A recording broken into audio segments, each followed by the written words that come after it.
کسی مولوی صاحب سے پوچھا کہ مولوی صاحب اگر ہمارا بدن کسی نامحرم سے، کسی خوبصورت اور کسی حسینہ سے ہمارا بدن ٹچ ہو جائے، وضو ٹوٹے گا کہ نہیں ٹوٹے گا؟ مولوی صاحب نے کتنا پیارا جواب دیا۔ ہمارے معاشرے میں یہ ہوتا ہے، ابھی نکاح ہوا نہیں ہوتا ہے، لوگ لے کر کے گھوم رہے ہیں، مسافہ ہو رہا ہے، بدن ٹچ ہو رہا ہے، ہوٹل بک ہو رہا ہے، یہ ساری کی ساری چیزیں ہو رہی، باتیں ہو رہی رات رات بھر کے، ابھی رشتہ طے ہوا نہیں یا طے ہوا ہوتا ہے، منگنی ہوئی ہوتی رہتی ہے، سب کچھ ہو رہا ہوتا ہے۔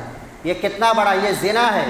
فرمایا ہر چیز، منہ کا زنا، کسی غیر محرم سے بات کرنا، ہاتھ کا زنا، کسی غیر محرم عورت کا ہاتھ پکڑنا، یہ ساری کی ساری چیزیں زنا کے درجے میں آتا ہے۔ ایک جگہ کوئی آدمی کسی مولوی صاحب سے پوچھا کہ مولوی صاحب اگر ہمارا بدن کسی نامحرم سے، کسی خوبصورت اور کسی حسینہ سے ہمارا بدن ٹچ ہو جائے، وضو ٹوٹے گا کہ نہیں ٹوٹے گا؟ مولوی صاحب نے کتنا پیارا جواب دیا۔ مولوی صاحب نے کہا وضو ٹوٹے گا کہ نہیں ٹوٹے گا اس کی گارنٹی نہیں ہے، لیکن ہاتھ پیر تو ضرور ٹوٹے گا تمہارا۔ تو بہرحال تو یہ محرم اور غیر محرم کے سلسلے میں یہ بات بتا رہا تھا 3 منٹ۔ اب آخر میں ایک بات میں یہ بتانا چاہتا ہوں۔ ایک جگہ ایک مولوی صاحب کے پاس، اس میں بھی ایک بڑا سبق ہے، مولوی صاحب کا واقعہ سنا کر کے میں ایک بڑی بات کہنے جا رہا ہوں۔ کسی مدرسے میں لڑکیوں کا مدرسہ تھا، ایک مولوی صاحب وہاں کے ذمہ دار تھے، ان کی اہلیہ بھی وہاں کی ذمہ دار تھی، اور وہاں کا اصول ہوتا ہے جو لڑکیوں کا مدرسہ ہوتا ہے کہ جو محرم رشتہ دار ہوتے ہیں، چاہے بھائی یا باپ چچا جو بھی ہوتا ہے، ان کی ایک آئی ڈی بنتی ہے لڑکی کو ریسیو کرنے کے لیے یا وہاں پہنچانے کے لیے۔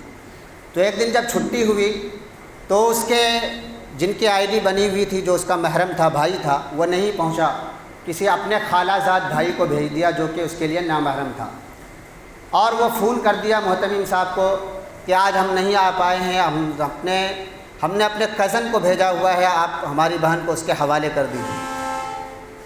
مولوی صاحب نے کہا بھائی یہ ہمارے اصول کے خلاف ہے، ہم کسی غیر محرم کو اور نامحرم کو حوالے نہیں کرتے ہیں۔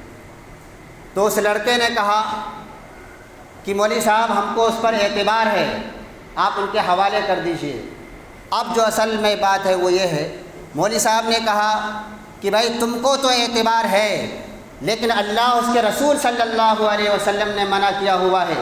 اس کا مطلب کیا ہے؟ تم کو اعتبار ہے، اللہ اس کے رسول کو اعتبار نہیں ہے۔ اگر اللہ اس کے رسول کو اعتبار ہوتا تو پھر اجازت کیوں نہیں دے دیا جاتا؟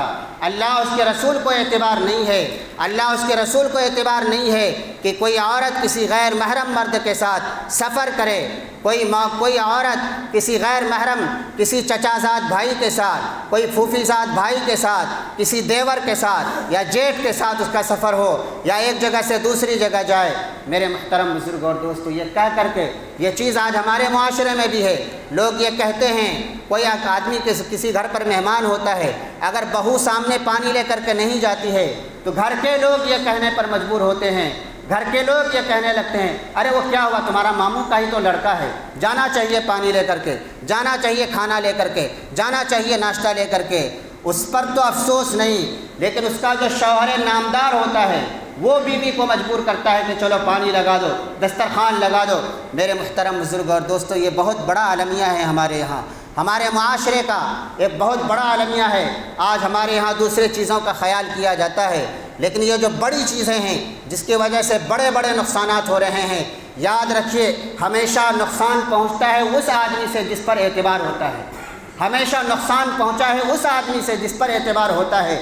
جس پر اعتبار نہیں ہوتا اس کو تو لوگ قریب ہی نہیں کرتے ہیں۔